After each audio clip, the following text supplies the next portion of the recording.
Hello miners, today I want to talk about navigating Delve. Earlier I did a video on which nodes are worth money in Delve. You all seem to love that.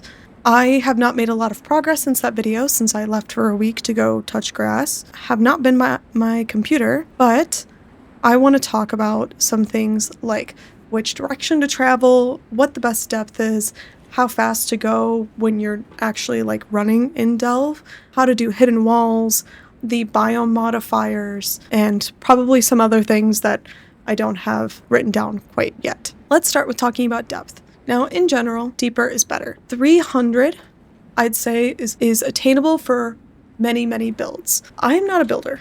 I'm a player. I can't tell you which builds are good for Delve. What I can say is that melee builds tend to do pretty well because, one, they're tanky and you need tankiness in Delve, and two, because everything is so close to you all the time, you're running through and everything is basically on top of you, melee builds tend to do better in those scenarios. So 300 is super attainable, I think.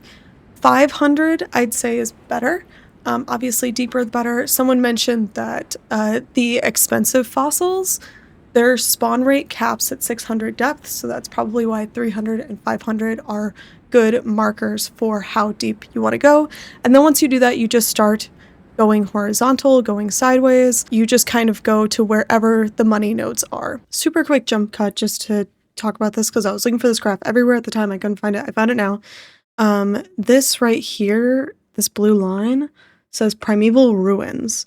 Now, those are valuable. So you can see there's a jump here at 350 and a jump here at 500 for Primeval Ruins.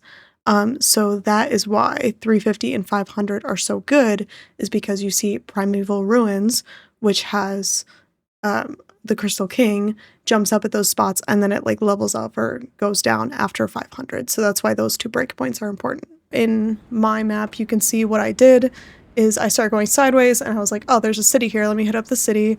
And then I just keep trying to go to the side. I hit up some azurite nodes, keep going. Just hit the cities as you go along. Whatever you see that seems to be worth money, those are the things you travel towards. Just your goal is to explore, to see as many nodes as possible because you want to find the expensive ones. So you just want to keep discovering more nodes on your map. Now, let's talk about the actual travel in Delve, and I will go into Delve to show you.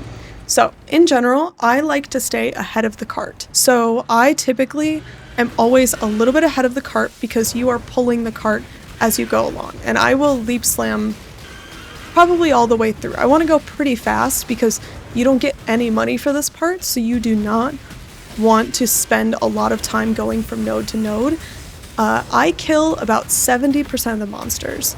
I kill whatever's easiest to kill. I don't stop for anything if I'm killing it, unless there's like a detonate dead rare or something super annoying that's causing me trouble, then I'll stop. But I do not stop. I go ahead of the cart and I try to kill about 70% of the things. If there is like a soul eater rare or something that's really annoying to kill, I will run as fast as humanly possible so that I de-aggro it. Okay, so this is a long path. This is a terrible node, but it's a long path. I'll show you what I mean. I'm always making sure I'm staying a little bit ahead. And the direction that I go is I typically just follow the most open path that I see.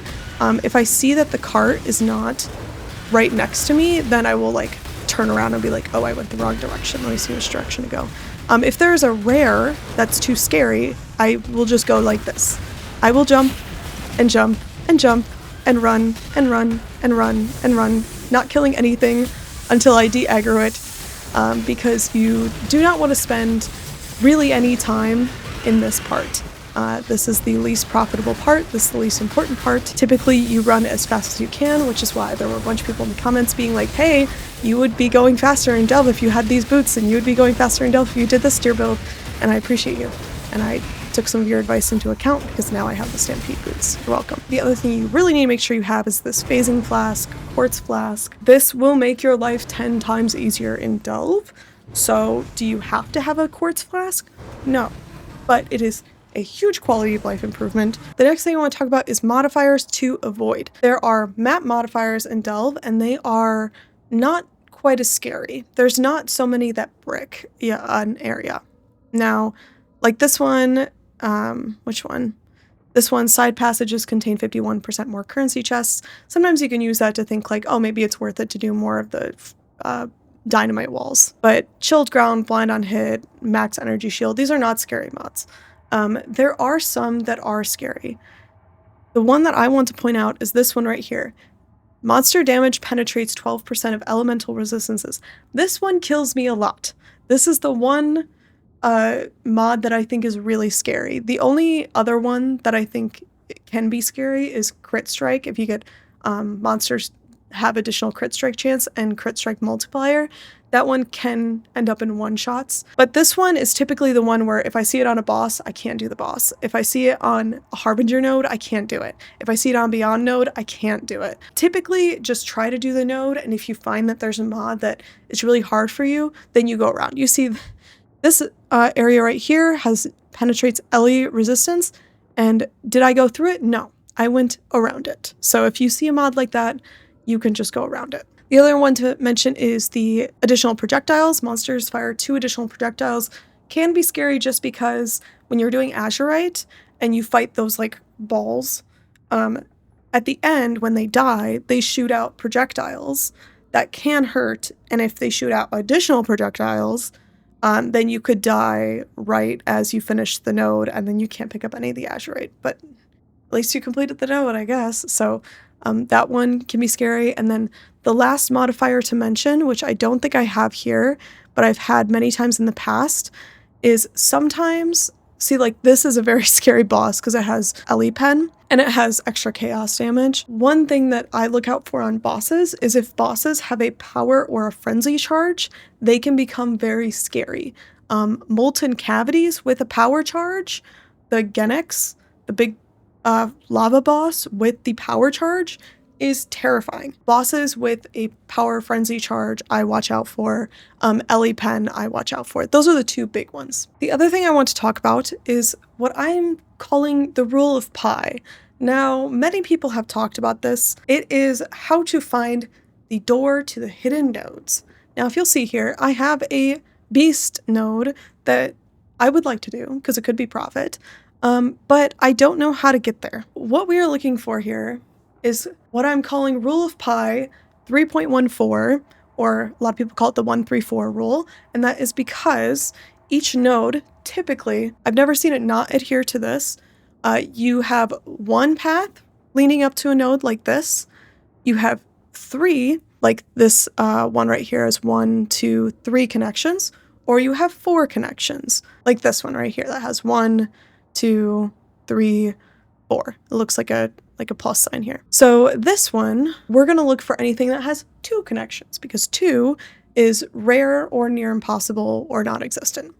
So this node right here only has 1, 2 connections. So I am, there's 2 hidden nodes here. So it could be either one of these, which means it probably has a hidden 3rd path, which means I'm going to go here and see if we can't find the wall to blow up to access these hidden nodes. So typically you could look at the path of the cables here and say, like, you probably want to walk, you know, where the cables are not. You can use those to orient yourself and figure out which direction these 2 might be in.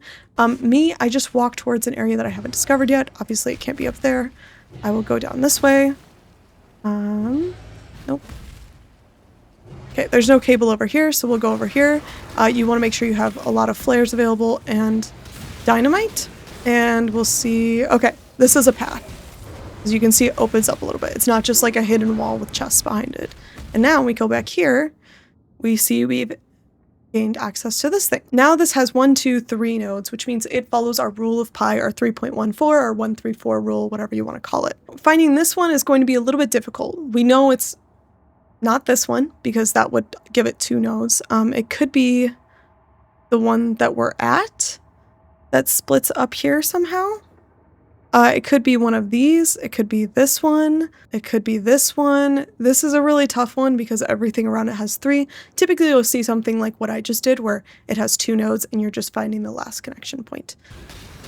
Okay, I think I found it. It seems to be on this like 3 node that kind of looks like a 2 node. Now we just have to try not to die. I usually like at least 10 flares for this point. You want like a solid amount so that you don't get caught out and die to darkness. Great, we found it. So you can see here, this one now has 4 nodes, so it adheres to our rule 1, 2, 3, 4 connections. The other thing I want to mention is that each biome can have a different set of rewards, so you'll never find like a molten cavity like I have here in a blue area. It'll always be in this red lava biome. Now, knowing the biomes exist is useful. Actually using them to navigate is not something I do. I typically just kind of find things as I go. I'm not really concerned about which biome is which. Obviously, sometimes you keep an eye out for the blue ones to make sure that you can find the Owl, the Crystal King, but otherwise I don't really use the biomes to navigate. The last thing I want to now talk about is how I choose between paths, and this is mostly vibes. There's no scientific method when it comes to knowing which way is the best or most efficient way to go. Typically, I just go towards things like this that I see that I'm like, oh, I want that because it could be money. If you are kind of in a situation where you're like, oh, I don't know if I should go like up this way or down this way, I either go down because the farther deeper you go, the more stuff there is, the better stuff there is. The other thing I tend to choose is I have in my head a tier list of sorts of which nodes are better than others. So like for example here, if I wanted to go up, if I choose between a city and a ring node, like I'm going to choose the city because likely I'll get more stuff out of it, and that's kind of the entire calculus. Typically, if there's a chest, then I tend to go in the direction of the chests, just because there's a chance that these little chests could have like the expensive resonators. It's mainly just getting to the big nodes. And if you don't see any big nodes, you just keep going sideways until you see something that's worth anything. So I think that covers all of the navigation. It's pretty straightforward, but let me know if you have any more questions, and I'm sure there will be people in the comments too providing their advice, because I appreciate all of you lovely people spreading your knowledge in the comment section. I have learned some things as well. So let me know which way you'd like to go and delve, what you have found the most rewarding. Obviously, some of it is just up to luck because this is a Path of Exile, of course. And I hope you all have an awesome day, evening, and enjoy your mining. I will see you all later. Bye.